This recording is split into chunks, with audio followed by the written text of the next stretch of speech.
So I'm out here on my porch on a kind of a gloomy April day. It's like a mix of rain and snow and sleet. I've got two pork bellies I wanted to smoke. I'd I bought two 4-pounders and I took one of them, cut it in half, and put it in a plastic bag with some salt, not the curing salt, just coarse salt. And it's probably in my fridge for about 2 weeks. Pull a little bit of water off them. Now I'm using some charcoal and some apple wood. Kind of got the charcoal on one side as best as I can, and the pork bellies on the other side. Just trying to give it a lot of smoky flavor, as you can see. I did this before. It turned out pretty good, but it was a little too salty for my taste. Oh yeah, look at that. Maybe I've been there for maybe an hour. I'm planning on letting go for quite a while.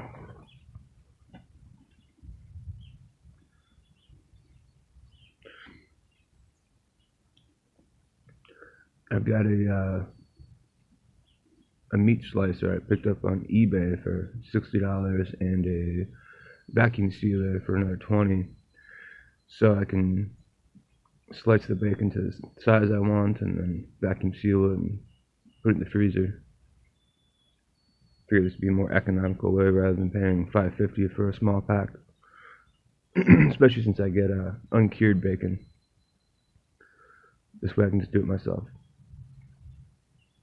I'm trying to make a video tomorrow, or the next day, whenever I slice the bacon up and then vacuum seal it.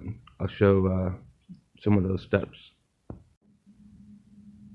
Alright, so I just finished cutting one of the pork bellies, or I should say, I took a pork belly and sliced it in half, and this is about maybe 2 pounds of bacon from it.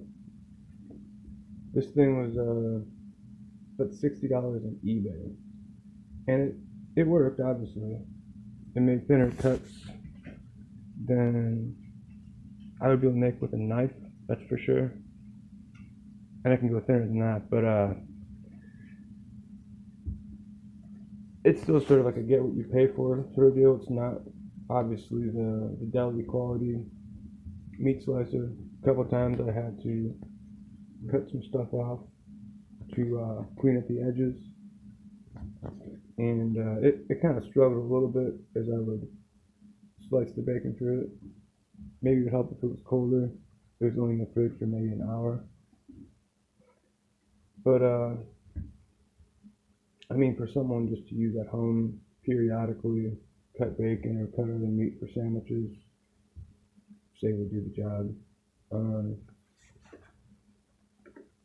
Once the piece got smaller, it tended to want to jump backwards or fall off altogether.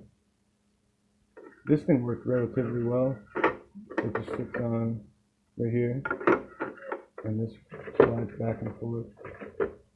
The suction cups don't work at all, so I'll probably have to replace those with ones that actually work. But again, $60. It's a little noisy.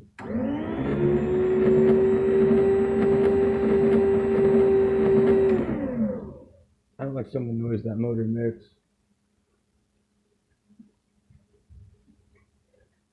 But we'll see, I guess.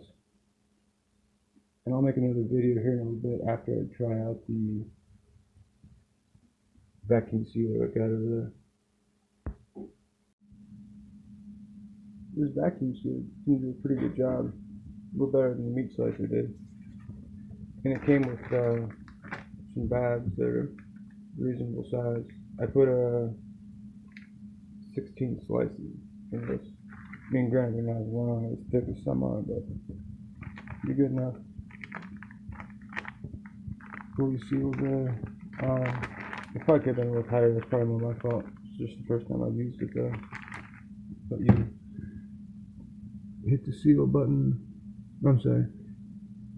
green button there, you hit that, it will pull the air out of it, and then that button there will seal it. Pretty simple. So this is the last little bit of that bacon I had made from this little video series. This is a few weeks later. A lot of this just has a bunch of fat in it. Not these pieces, but just the stuff in general. You can see like through right here, it's more just fat than say right there, like how this is. But it turned out pretty good, tastes good. Not all the pieces were very long. It's more to do with the that meat slicer I bought. Like I said, I spent $60, but it more or less worked. I would recommend at least giving it a shot. Buy a pork belly and just cure it with salt and maybe some sugar, and then refrigerate it a while, and either low temperature cook in the oven or over the grill like I did. Let it cool for a while, then slice it, package it, and cook it up.